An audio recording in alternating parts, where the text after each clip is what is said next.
Uma conversa de tranca-rua para tranca-rua. Afinal de contas, Era bem todo isso. ser humano tem o Exu e uma pombagira. Concordo. Na Quando o verdade, pai. inclusive, até as características dos orixás vocês carregam em vocês. É porque as pessoas não percebem. Todo mundo tem um velho, sábio, como um preto velho. Tem uma bela moça, é o lado feminino, sagrado. Tem uma guerreira forte. Tem um lado vaidoso. Tem um lado generoso de mãe. O lado que reconstrói. Né? Tem o lado caçador, o guerreiro, o juiz, Eu acredito que o que mais o ser humano tem o é a parte pajé, do juiz. ou o feiticeiro, porque todo mundo gosta de um pouquinho de esoterismo.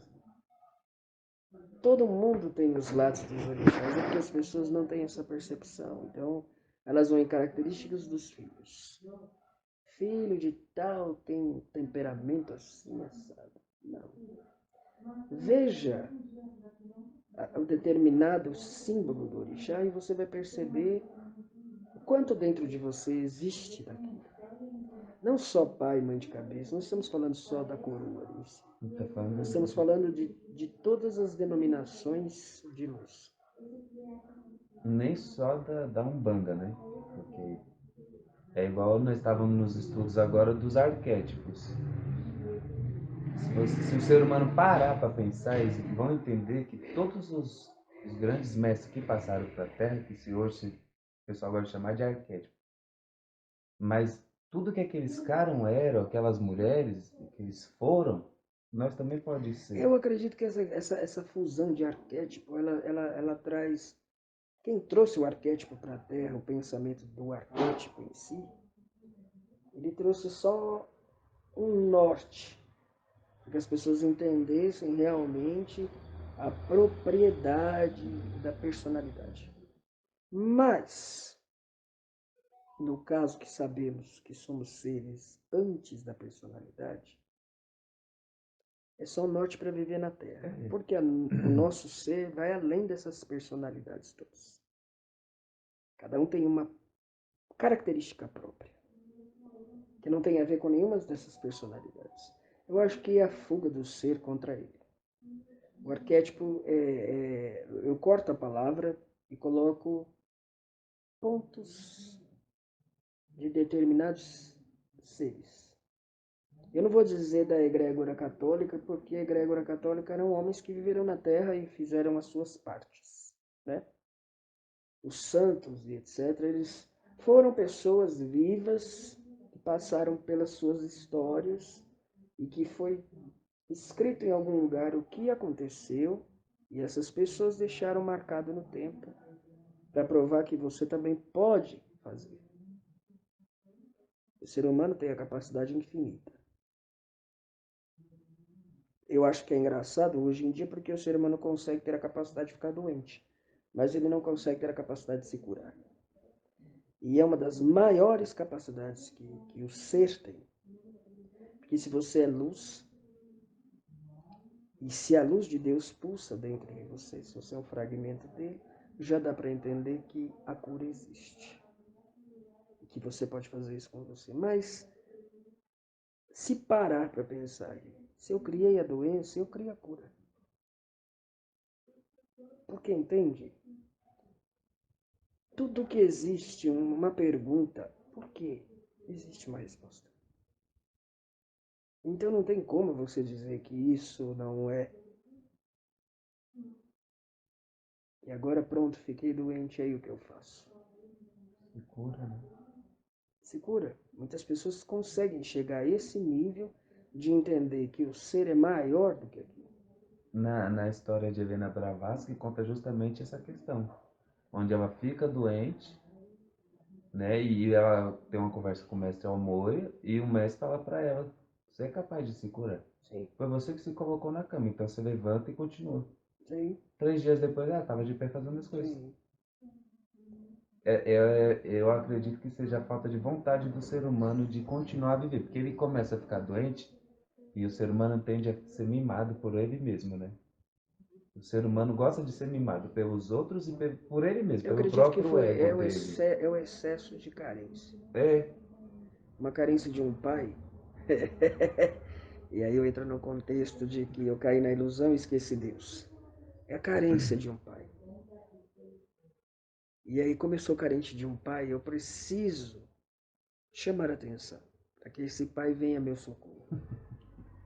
E aí eu preciso fazer coisas acontecerem para que eu vá buscar dentro dos templos a presença desse pai, sentir esse colo, esse carinho. E não precisa nada disso. não, você já tem o pai dentro de você. Você tem o pai em tudo que você olha e toca, o pai tá ali. Não contradizendo a medicina, porque a medicina eu acho interessante pelo fato de que quando começou a doença, começou a medicina. A medicina não começou antes da doença, ela começou depois dela. Porque alguém um dia olhou e falou, mas não é possível. A pessoa está doente, mas a pessoa está passando por quê? E aí começou a se fazer um estudo, uma pesquisa sobre isso. E aí apareceu o primeiro médico, depois apareceu o primeiro cientista, né? Que cuidou do corpo, do físico. E aí foi estudando as outras esferas da Terra, os outros princípios do planeta. Né? Aí, dentro disso, foi estudado as ervas que curavam, a água, o sal, a quantidade de coisas que determinam um corpo humano, do que ele é formado. E aí foi propagando isso. Até que agora as pessoas estão querendo ser Deus, né? Uhum. Sair do planeta, encontrar outro, viver numa outra, porque aqui já não dá mais. A fuga. É como eu falo, é a carência de um pai. Se eu sair daqui da Terra, lá no inconsciente do ser, né? Se eu sair daqui da Terra e for para algum outro planeta, eu vou estar mais perto dele. Eu acredito que são crianças brincando com um arquétipo maior que ele. A criança brincando de ser. Já que meu pai não está, eu serei. E aí é muito arriscado para o ser humano isso. E é muito fácil de acordar e perceber que você é carente desse pai. É quando fala, né? Lá o amor é incondicional. Quando desce para o planeta, existem as condições que vão transformando aquele ser que vivia no incondicional, que não sabia o bem e o mal. Lá você apaga todas as memórias disso e você só anda num caminho. E aí quando você vem para cá, você começa a ser condicionado a entender o que é o bem e o mal. Eu acredito que essa árvore do conhecimento do bem e do mal era um ser que já estava na Terra. E que ele já conhecia e falou, olha, o negócio é estranho. Vocês vão conhecer uns negócios aí, e aí vocês vão ser condicionados a viver, cada um vai moldar você de um jeito. Você não é o barro inicial e não será. Você vai ser formado de várias placas em cima do barro inicial. Porque o barro inicial está aqui, no incondicional, né? É o efeito Adão e Eva que a gente fala. Mas quando você sair do incondicional e for, você vai entender que várias placas vão ser colocadas em você, e você vai ser sedimentado em cima do barro original. Você vai ter que aprender a quebrar essas placas para voltar ao barro inicial. E aí é nessa hora que pegou. Porque eu não É, consigo fazer sozinho. Cadê meu pai? Eu vou ficar doente, que aí Deus está mais próximo. Eu vou buscar uma religião, um conceito, porque vou encontrar Deus lá. Essa busca do homem através do tempo para com ele. Até aquele que diz não crer é porque é o filho que nega. Eu não quero saber. é o rebelde, né? O Me filho abandonou, rebelde. então dane-se. Mas lá no fundo ainda é o filho que busca. E falando da árvore da vida, né? Do bem e do mal, Adão e Eva, nos apócrifos, mostra bem essa questão desse filho mimado. Porque quando Adão ele percebe que o pai não está sempre ali, ele fica o tempo todo chamando e Deus não aparece. E no decorrer da história do tempo, quando ele tem já Caim e Abel e tal, Caim e Abel é que tentam fazer a primeira vez lá o sacrifício para ver se Deus notava ele. Que isso tá no apócrifo, gente. E aí Deus aceita um dos sacrifícios e não Estou aceita sentado em o algo aqui outro. que não é muito bom. Deixa esses aparelhos para lá, longe de mim. Eu não tenho nada contra a tecnologia humana, não.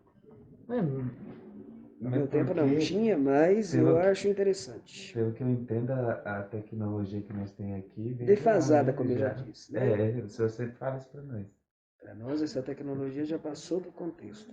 Como dizem, eles acham que nós, espíritos, somos Leigos, completamente leigos, que essa tecnologia é da Terra. avançadíssimo, iPhone 5K São apenas megapixels. tecnologias que eram para ser utilizadas de uma forma a expansão humana e a evolução humana e a limpeza de toda essa barbárie ilusória, e no final das contas se tornou um dispositivo ilusório.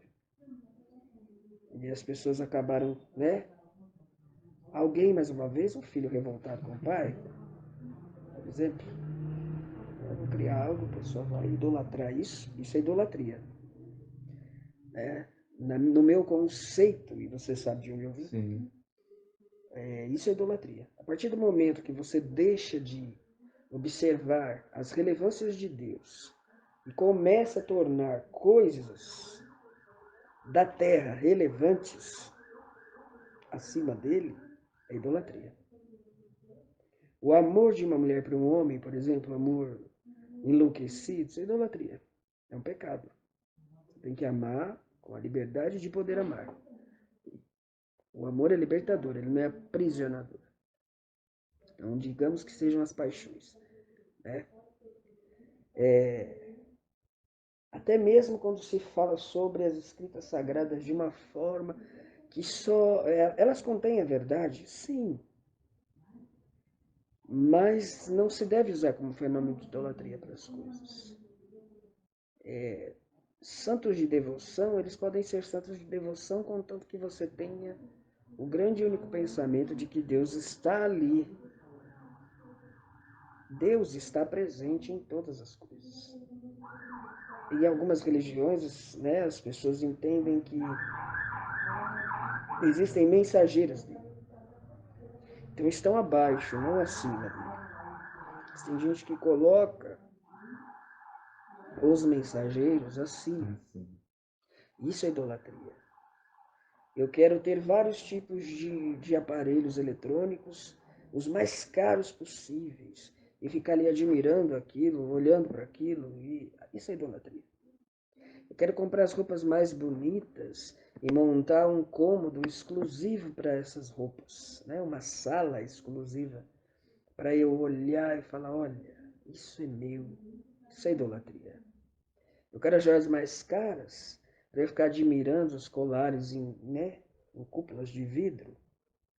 Isso é meu, isso é idolatria.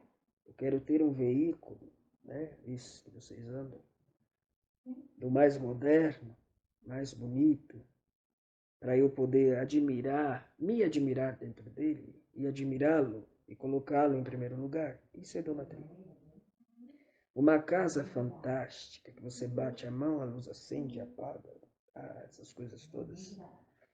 Isso é idolatria. A idolatria não é só com ídolos, né? Imagens de entidades ou santos ou deuses mortos.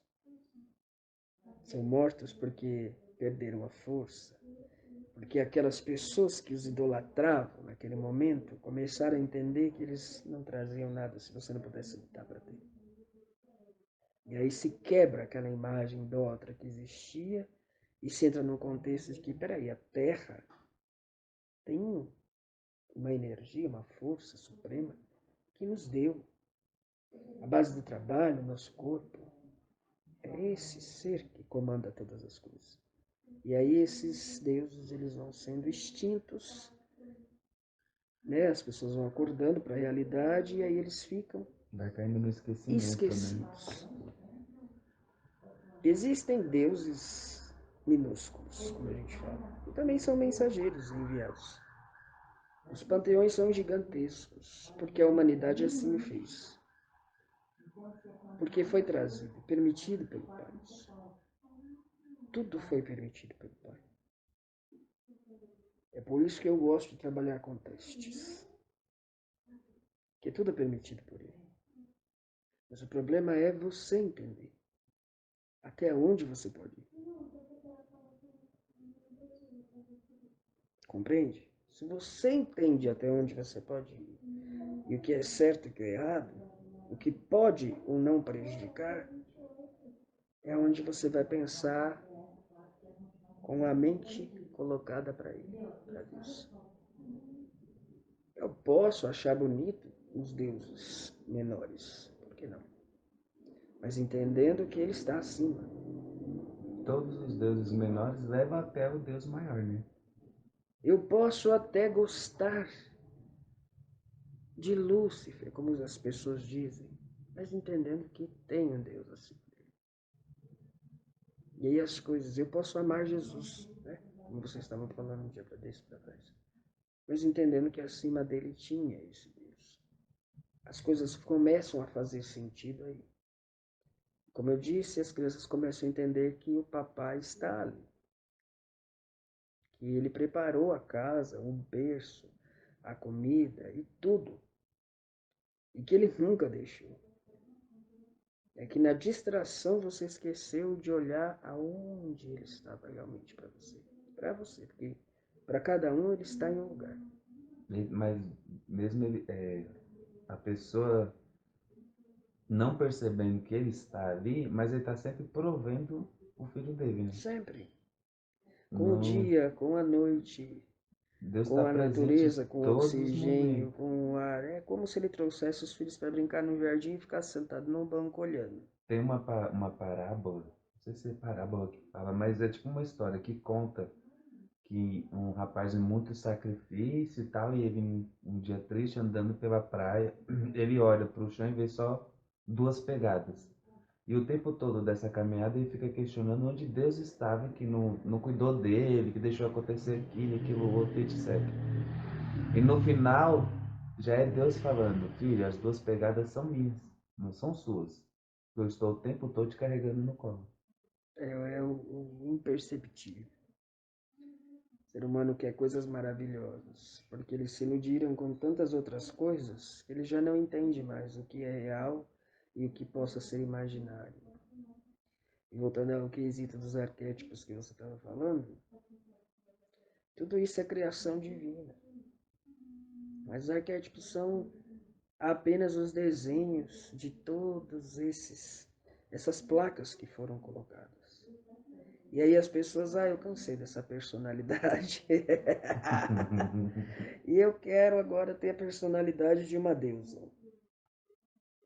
Então eu vou usar o arquétipo de tal para conseguir tal fim. Mas é um fim que justifica só a Terra. Não é um fim que justifica a elevação. Porque para a elevação você tem que se despir, você não pode se vestir. Entende? Então são fins. Eu sei, eu estou acompanhando, tem uma geração aí grande que trabalha muito em cima de processos de arquétipos. Né? Inclusive ela até falou comigo uma vez sobre isso. E eu falei, tem uns arquétipos aí, precisa com algumas vidas. E eu falei, poxa, é tudo destinado ao conceito da Terra, né?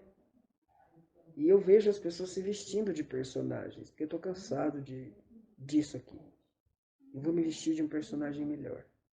Vou usar o arquétipo de tal coisa para eu me vestir desse personagem e ver se eu consigo. Então é impulsionamento para a direção.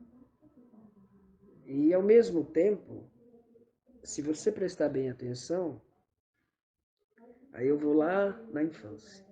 É aquela criança que veste a roupa da mãe e vem mostrar para o pai como tá diferente. É Entende? só uma roupagem que a É pessoa só está roupa. vestindo.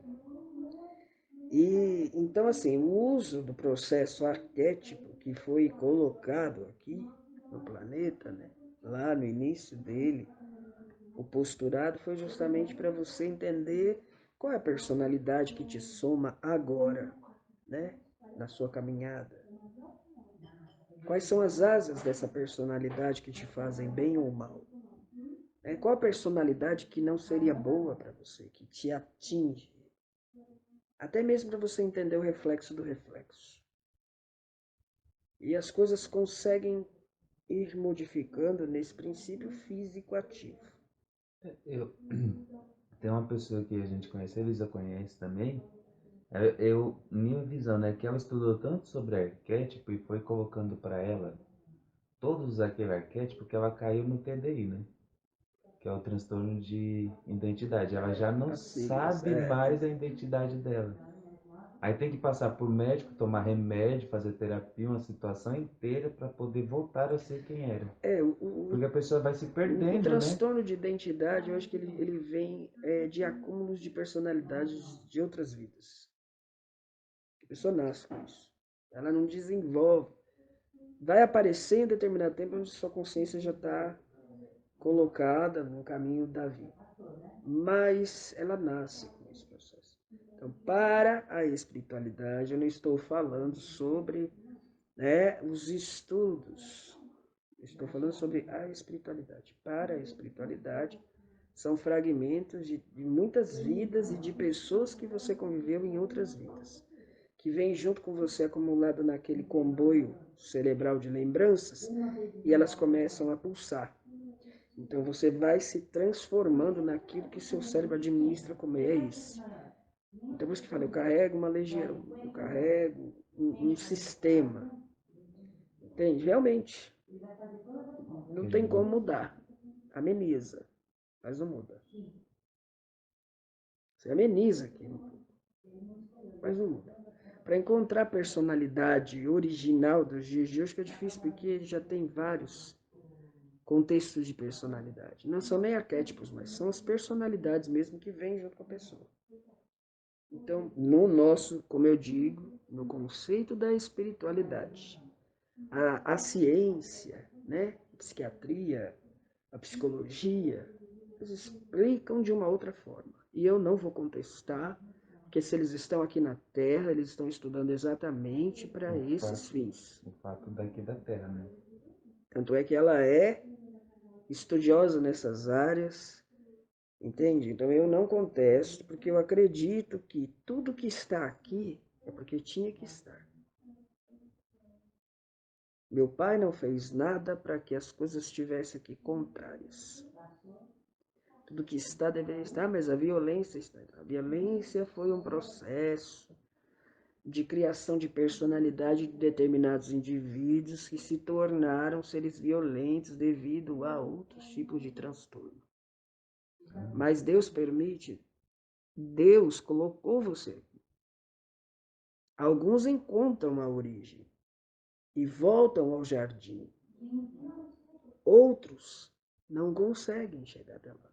E outros se perdem, inclusive, das personalidades que poderiam caminhar no círculo reto da vida, em cima das leis divinas, em cima das leis do homem. A pessoa se perde e cria suas próprias leis, enlouquece. Como falar, pessoas nascem psicopatas. Talvez elas já venham pulando de um contexto de uma vida para outra, trazendo isso. Visão espiritual. Mas eu quero muito que a ciência sempre estude sobre isso e chegue a um contexto sobre tal situação. Porque, por enquanto, são estudos. Para explicar o cérebro humano ainda precisa de muita coisa. Mas nós, da espiritualidade, temos o nosso conhecimento sobre. E eu não vou chegar ao nível de ultrapassar o estudo aqui. Só que eu posso dizer para uma pessoa, você pode se curar. Você pode trabalhar em cima do propósito de se elevar. Você pode, porque o meu intuito enquanto um mensageiro é trazer a pessoa ao conceito da lei divina e ao encontro de uma elevação. Eu não vou falar nem de Deus, porque aí falam que Exu não fala de Deus, né? Falamos sim. Mas estamos falando sobre pegar o homem cheio de placas e ajudá-lo a quebrar essas placas e encontrar pelo menos um determinado caminho. Que chegue ao papai. É até engraçado por falar que Exu não fala de Deus, se Deus é que criou tudo. Todos são, todas as entidades de Até qualquer eu religião, né? acredito que o lado negro da força, como vocês brincam sempre, A gente fala o eles outro falam lado. mais ainda dele do que nós. É verdade. Né? Falam muito mais dele do que nós. O lado negro da força ele fala bastante. Fala justamente para enganar o ser, né? O outro ser. E falando sobre o conceito que a gente estava começando na conversa, Do início. lá no início, né? A questão de plantio e colheita, eu acredito que está na hora das pessoas entenderem, né, que todas as coisas que acontecem com você a partir do processo adulto, eu não estou dizendo do processo infantil, isso não ia entrar no conceito de encarnação, e aí ia ficar uma loucura, porque a pessoa vai falar, então, mas Deus não livra? Sei, não sei o que você pediu. Se você pedir para ir para a terra, já chegar pastando. Que você foi muito ruim em outra vida. Eu não sei o que você pediu. Eu escutei uma história de uma entidade esses dias que pediu para chegar passando. Tem, tem muitos. Tem muitos seres até conhecidos de nome aqui no planeta que pediram por isso. Entende? Esses a gente sabe que pediu porque a gente conversa com ele. Mas e os outros? As pessoas pensam que nós Exu ficamos dentro de uma catacumba, no meio do No meio do cemitério, nada. na encruzilhada escondida. Não, nós temos contato com todos os seres. Senão não seríamos escolhidos para passar mensagens para vocês, né? Os Exus, grandes mensageiros, povo de rua, que quer dizer que está andando todo o tempo pelos todos os caminhos da terra, teve que ficar parado numa É, encruzilhada, né? nós conversamos Esperando. com muitos, temos esse diálogo de entendimento, inclusive com os seres que vieram para a Terra com suas religiões e foram líderes. Você precisa aprender para saber como ensinar. Você não pode ensinar sem saber o que é. Eu não posso jamais sentar com uma pessoa numa consulta, por exemplo, né? É assim que vocês falam, É, uma das entidades está dando e consulta para os dizer para essa consulentes. pessoa coisas sem eu estar sabendo o que eu estou dizendo. Entende? E a exigência, eu sou, você sabe disso, você me conhece há anos, né? Por isso que eu tenho essa liberdade dessa conversa. Sim, Você sabe muito bem que eu exijo da minha médium completo e total esforço aos estudos. Não para ela enlouquecer, mas para ela aprender. Para ela ter discernimento e despertar da própria consciência. Então eu exijo. Eu vou exigir isso dela até o último respiro dela aqui e depois. Que se me deixar incumbido de ser o guardião dela e cuidar dela, assim será. Eu sei que as pessoas às vezes questionam que ela gosta de estudar, que ela estuda demais. Exatamente, eu sou aquele o, padrasto, né? Tô ali no processo na questão dos filhos, né? Você tá com o que padrasto. falo para ela. É para estudar, não quero saber. Ai doer, chora, não tô nem aí. Eu quero. Eu quero você extremamente esclarecida, não Entendi. falando besteira por aí, Entendi que a dizendo mente coisas que não está. te competem, porque eu quero poder vir e conversar com as pessoas da forma que eu falo. E eu acredito que todos, principalmente os jovens, eles têm que entrar nesse conceito de pensamento. Estudem para ter propriedade para falar e para ajudar as entidades e os guardiões que vêm como guias de consulta para poderem falar adequadamente com as pessoas, passarem os recados adequados, para poderem ajudar aquela pessoa a evoluir no caminho dela. Não para ficar choramingando ou dizendo coisas chulas que não fazem sentido na vida da pessoa. Como, por exemplo, né, que eu já vi casos, fulano de tal que você está pensando está te fazendo mal. Na cabeça de uma pessoa passa em 5 segundos 300 pensamentos. Se você sugerir uma imagem, a imagem assim será. Mas quando alguém chega e senta com aquela pessoa e fala com proporção divina de conhecimentos, né? Lá ocultos e não ocultos, mas que podem ser ocultos para aquela pessoa, e utilizando da nossa potência energética para descobrir a dor e tentar ajudar no sentido de modificar a pessoa para melhor.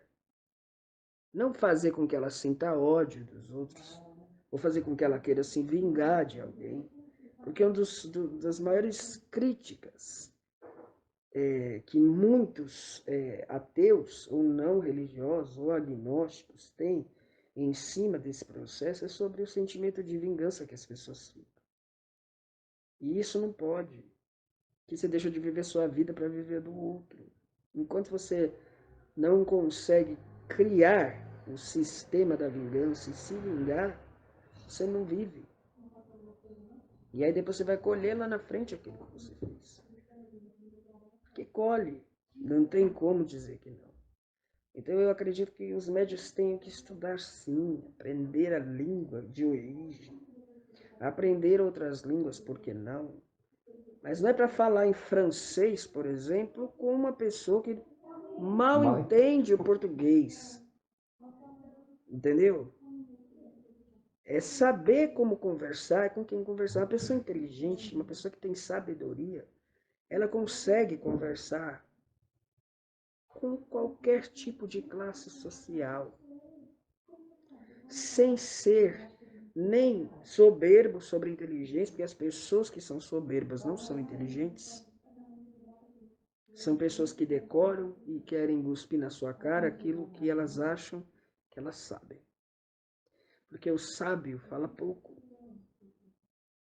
O sábio, ele se expressa. O sábio, ele diz aquilo que realmente tem que ser dito. O falar pouco não é tá, não, não é isso. É não falar um monte de besteira, um monte de coisa errada, um monte de coisa que não faz sentido nenhum.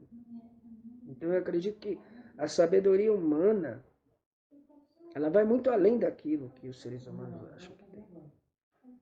Quando ela brinca com você, que ela fala, ainda vou chegar aos 100% do cérebro, é porque eu falo para ela. Eu quero 100%, eu não quero 50, 40, 30. Eu quero 100. E não mata ninguém. Porque tem gente que já vem com essa potência, ela não se suja. E ela se torna um gênio. Tudo que é ensinado aqui na Terra, você já aprendeu antes.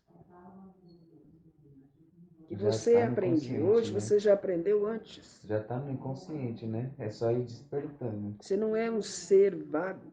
Chegou do nada e caiu aqui. Mesmo caindo aqui da primeira vez, por exemplo, você já vem com uma vasta gama de coisas que você vai saber. Eu aprendi com o seu capa preta, né? Que o nosso cérebro são várias fagulhas de luzes, de várias escolas, de vários ensinamentos, de vários momentos aqui na Terra, né? De encarnação, reencarnação, aquela coisa toda. E os ensinamentos que a gente recebe do outro lado antes de vir. E conforme a nossa caminhada aqui, é como se essas fagulhas de luz ela tem as ligações. E conforme você vai caminhando, estudando e aprendendo, essas fagulhas elas vão acendendo novamente. E aí só vai despertando aquilo que já existe. Então, ele sempre fala, nada é fora do comum. Uma pessoa que trabalha no sentido meditativo, que trabalha em busca de conhecimento, mas um conhecimento não para o ego, mas um conhecimento para dividir. É muito difícil essa pessoa morrer numa inconsciência do apagão dos neurônios. Você pode ver pelo senhor que vivia com vocês. Aos 80 anos foi extremamente lúcido, inteligente, sabendo de datas, de nomes, porque era uma pessoa que buscava os estudos e que nunca deixou isso para trás. E eu acredito que todas as pessoas têm que entrar nesse conceito. Estamos na era de Aquário. Como eu falei, não é a era mais só de plantar, só de buscar. É a era de construir, de estar no final da construção. Não é mais uma era onde você ainda vai atrás da terra, onde você vai atrás, como eu estava falando agora, né, da semente, da fundação, se essa terra é boa, se não é, se eu posso fazer alicerce, se eu posso fazer a fundação, se o prédio não vai cair, se eu for erguer, não erguer. Não, já está na hora de você estar quase no topo. do meio para o topo. É uma era totalmente direcionada para a evolução, não para a queda. E os altos e baixos da vida é justamente em cima disso. Os altos são assim. Você planta independente do que for. Você sobe com aquilo. No meio disso, você vai pegar a terra de alguém, a água do outro. Você sobe muito rápido. Mas quando você está lá em cima, a lei vai funcionar. Tanto a lei da terra quanto a lei divina. Vai falar, não, mas isso está errado. Pegou a terra de alguém, a semente de outro, a água de outro. Não, está errado. Então vai existir a queda. Ele fala, mas os políticos roubam, fazem, acontece. Ah, mas uma hora ele cai. Uma hora tudo começa a aparecer, vem à tona, mas o cara não é punido. Aqui não vai ser. Tem gente que vai ser punida do outro lado. A pior coisa que tem é você carregar a carga de ter tirado o dinheiro de multidões da sua nação, daquela que confiou em você. Entende que é uma traição coletiva? Deixa, não vai ser o primeiro e nem o último a esse tipo de coisa, porque a ganância, ela tem lugares que a ganância trabalha, ela impera. E ela vai fazer com que as pessoas que entrem ali sejam engolidos por ela. Isso é desde os primórdios do planeta. Os reis. Isso não vem acarretado da maldição de Adão e Eva. Vem acarretado do próprio ser, que ele vai se condicionando a querer ter, ter, e ter, e ter. E aí ele cria um polo de ganância. E aquela ganância, a energia daquilo vai ampliando. Até que ela toma determinados espaços. É natural. Poder corrompe mesmo. Mas esse poder daqui, poder do planeta. Entende? Por quê? Porque aquele que é menos favorecido aplaude quem tem poder. Respeita quem tem poder. Abaixa a cabeça para quem tem poder.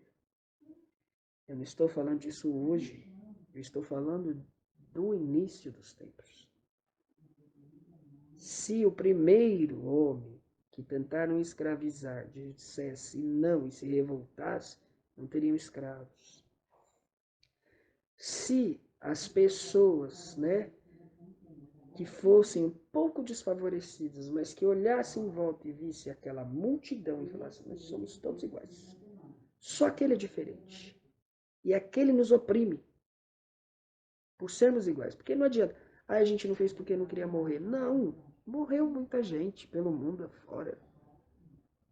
Vocês não iam ter tanta dominação nesse planeta como teve. E é fácil se perceber a ganância do homem.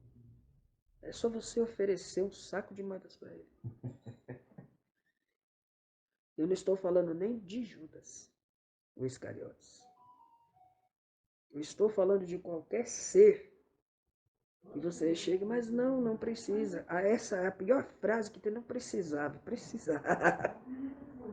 Precisava. Deixa de ser falso. Pelo amor de de Deus, conversa. precisava. Entendeu? Essa frase não precisava. Ué, fez, tá bom, obrigado, valeu. Você achou que eu... Entende? Onde a frase da ganância parece humilde, mas é uma frase feia. Como não precisava? Você está me dando porque fiz algo por você. Muito obrigado, eu agradeço. Você está reconhecendo o valor que eu tenho. Gratidão. Eu vou utilizar isso para mim e para outros, sem problema nenhum. Agora, o não precisava, a pessoa vai, esconde dentro da roupa, corre para o cômodo mais longínquo, escuro dentro da casa, encontra um buraco e guarda aquilo, para que ninguém mais desfrute, porque é dele. Aí é onde começa o espírito da ganância a trabalhar. Eu precisava. Vem com um café, a pessoa está com sede, por exemplo, vem com um copo de água. Jesus nunca disse não precisava. Ele agradecia, obrigado. Venha comer na minha casa. Jesus nunca falou não precisava. Obrigado, eu vou. E espera um banquete, né? Porque tem um monte de gente, não sou só eu. E se eu for, vai todo mundo comigo. Ele estava errado? Não. Ele era aproveitador? Não. Oferta e procura. Né? Teve a oferta, tá bom. Se você tá achando que eu sou merecedor, vamos lá. Tá me dando porque eu mereço. Não é não precisar. Já tô com fome, né? Alguém tá oferecendo algo pra me comer. Imagina, se você vai dar alguma coisa. Presta atenção, o ser humano é maluco. E eu falo isso porque a gente trabalha diretamente com vocês. Se eu chegar aqui agora com isso daqui e falar assim, olha, eu comprei pensando em você. É seu. Você vai olhar para mim e falar, não, mas não precisava. Aí eu vou falar para você e falar, então tá bom, então é meu. Como é que você vai se sentir? Péssimo. Eu não devia ter aceitado. De amigo que eu era, Perdi. o melhor amigo, eu me torno o pior inimigo. Você vai se sentir magoado, ofendido, e vai falar que eu ainda fui, esfreguei na sua cara que eu posso comprar e você não.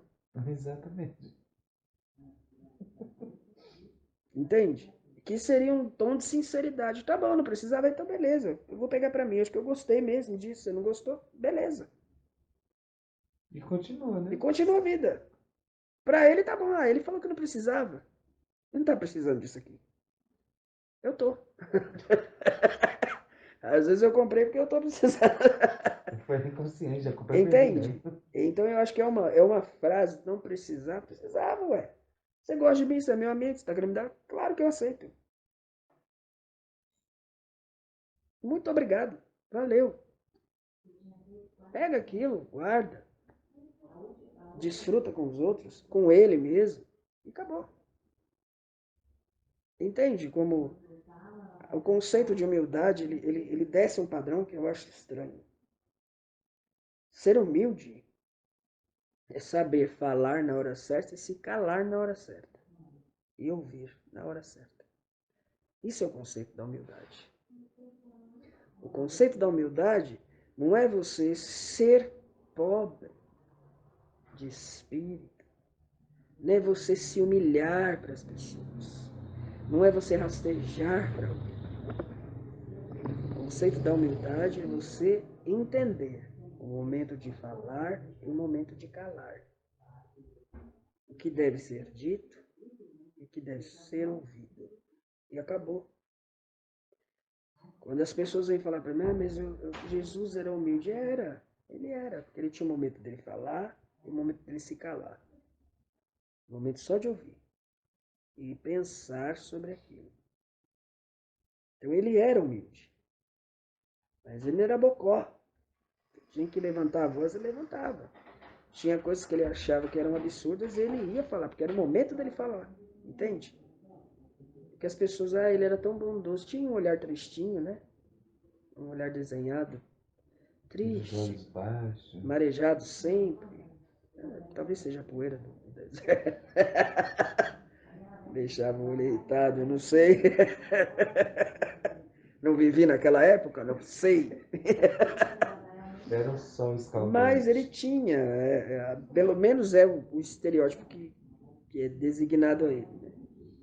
Olhar calmo, doçura. Então, se você não ataca um bicho, ele vai estar ali, bonitinho, quieto. Se você atacar, você pode se preparar que você vai tomar uma mordida. Isso é com todo ser humano. Os conceitos de dar a face, eu falo que eu dou as costas, eu não dou a face. E eles falam, não dê as costas do inimigo. Entende? É, Mas o conceito que ele fala em dar a face é, você tomou um tapa, você não vai revidar. Não é sua culpa, a pessoa que fez, coitada dela. Perdeu tempo, machucou a mão e perdeu uma pessoa no caminho. Então, dar a face é, você vai com o rosto do tapa e volta. Isso que você volta, você já vira. Você deu o outro lado. Você não vai mais olhar dentro do olho dessa pessoa. Entende? Você não vai mais falar com essa pessoa. Você não vai discutir com essa pessoa. Você não vai fazer mais nada. Você vai virar o rosto do outro lado. E abaixa a cabeça. Fazer o quê? Tem gente que fala, não, não baixa a cabeça. É onde começa a guerra. Que a soberba vem. Não vou abaixar a cabeça. Se me bater algo, você vai ouvir. Ou você vai escutar e eu vou te dar uma surra. Vou te dar um tiro, eu vou te matar, eu vou te dar uma facada, você vai morrer. Eu sou mais forte que você, pra quê? Aí a guerra tá feita, né? Montou a guerra aí. Aí as pessoas falam, nossa, mas então eu vou deixar a pessoa me bater. Não, não dá nem motivo. Antes disso, você já fala, bom, se essa pessoa não é uma pessoa confiável, se essa pessoa tem essas atitudes explosivas, se é uma pessoa que eu sei que uma hora ela vai sentar a mão na minha cara, eu vou ficar fazendo o que com essa pessoa? De quem é o erro? É da pessoa que bateu ou de você que tomou um tapa? E esperando já. Entende? Então são conceitos destinados à humanidade que as pessoas precisam aprender. Isso tá colocado nas leis herméticas. Isso está colocado nas leis lá que Moisés escreveu. Isso está colocado nas leis que Jesus deixou. Isso está colocado em vários tempos das Escritas. Hoje eu vejo um processo de intolerância acontecendo, mas não é uma única. É uma troca. Que se você é quieto, tranquilo, não fica cantando pelo planeta. Nós, eixos todos, podemos dizer isso, as pombagiras também, quer dizer o contrário, já não sei. Mas um preto velho, quando ele vem, ele senta e fica. Ele pode estar um arrebol de gente ali, se quebrando, se batendo, se machucando. Ele vai estar ali. Alguém vai olhar e falar, meu Deus, tem um preto velho em terra. Deixa eu ir lá cumprimentar ele. Quem for da religião. Quem não for, vai fazer o sinal da cruz. Quem não acreditar não vai nem ligar que tem uma pessoa sentada ali. Só que você entende? Todas essas pessoas estão no mesmo lugar fazendo as mesmas coisas. Discutindo umas com as outras. E para nós, esse sentido trocado é que nos perturba. Porque lá do outro lado, que é o todo conceito que a gente vem ensinando sempre, lá do outro lado, todos nós vivemos iguais. Todos nós. Aqui brigam por ideais seus, ego seu, que eu simplesmente vou encontrar algo para guerrear sobre. Vamos lá de novo ao conceito da conta presente. Eu te dei. Você falou que não queria, eu peguei de volta. Isso vai ser o motivo de uma guerra nossa. Porque eu vou tentar justificar que eu quis te dar e você não aceitou, e você vai dizer que eu quis esfregar na sua cara, que eu não ia te dar nada. Eu vou ficar zangado porque você está dizendo, você está combatendo a minha fé no princípio do meu eu, e eu estou bravo com você nesse momento e eu vou combater a sua má língua. E aí começa esse desentendimento por conta disso aqui. Que é algo inanimado, que é algo que não vai mudar nada. Porque quando a gente briga por uma família, por um parente, primeiro de tudo você tem que entender o que teu filho fez para você brigar sobre ele. Uma criança, por exemplo, a criança vai lá dar pedrada na outra criança, o pai da criança, da outra criança vem bater na criança. Óbvio, você como adulto vai entrar no meio, ou para parar isso, fazer seu filho pedir desculpa, ou para não deixar o pai da outra criança bater. Crianças brincam e fazem as pazes. Todo tempo é assim. Eles estão brigando, eles fazem as pazes, porque é coisa de criança. Normal já dele. Normal. Eles não têm distinção entre isso é certo e isso é errado. Eles estão aprendendo ainda. Óbvio que o adulto ele coloca muita coisa para a criança já. Mas numa brincadeira acontece isso. Aí vem a criança chora, porque vai doer. E a expressão infantil é chorar. E, né, da dor é chorar. E aí vem o pai para defender aquele filho, vai brigar com outra criança. Entende que entra nesse conceito? O motivo foi a pedrada. Então, o máximo que esse pai devia fazer, olha, não pode fazer isso. você machucou seu amiguinho. Não, pode ser que esse pai venha furioso. Vai bater na sua casa, com seu filho segurando no braço, vai fazer o filho estar com uma pedra no meio. Como pode isso? Você nem está sabendo de nada. E aí vira uma briga de vizinhos. Porque vai ter gente a seu favor e vai ter gente contra você a favor do outro. E as duas crianças vão estar onde? Brincando. Entendeu? É a mesma coisa.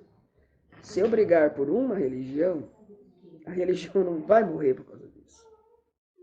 Ela vai continuar sendo ela. E lá em cima, do outro lado, seja lá em cima, se vocês quiserem falar que é, lá do outro lado, não tem mais religião e todo mundo se dá bem. Tá todo mundo de mão dada para o Tem as guerras, mas não tem nada a ver com religiosidade. Tem a ver com outras coisas. Mas todo mundo está bem. Ali se misturam todos. Se todos eram voltados a Deus, eles vão se misturar. Aquele que fala sobre e não é voltado a ele, não vai estar ali, com certeza. Mas vai estar sendo perdoado em algum lugar. E o Pai é desse jeito. Mas você entende? Enquanto eu estou discutindo sobre o que é bom para mim, o que é ruim para você, o que é ruim para você é ruim para mim, bom para você é ruim para mim, eu parei e não olhei as crianças brincarem. Eu estou na maior discussão com você e não entendi nada do que os meus filhos, do que as minhas crianças estão me ensinando. É a mesma coisa. Agora vamos parar numa reflexão da visão de Deus. Ele olha aqueles homens brigando por causa dos filhos dele. Fala, meu Deus, né? Meu Deus, tem mais alguém? Não, sou eu mesmo. Vou lá pro espelho. Que coisa é essa? Minhas crianças estão brincando e brigando ao mesmo tempo. E já já eles voltam crianças e vão esquecer o que estavam fazendo. E eu estou aqui, estão brigando por minha causa e eu continuo aqui cuidando de ambos.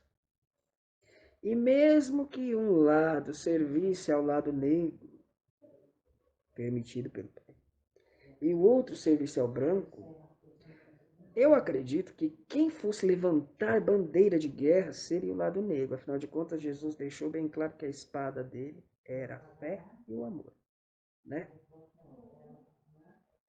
Essa parte não pegaram, não entenderam essa questão. Pois é. E eu estou assim, num processo de olhar para as coisas e tentar trazer para aqueles ao qual eu converso a profundidade da razão de estar. É quando a pessoa parar e perguntar por que é realmente que eu estou aqui.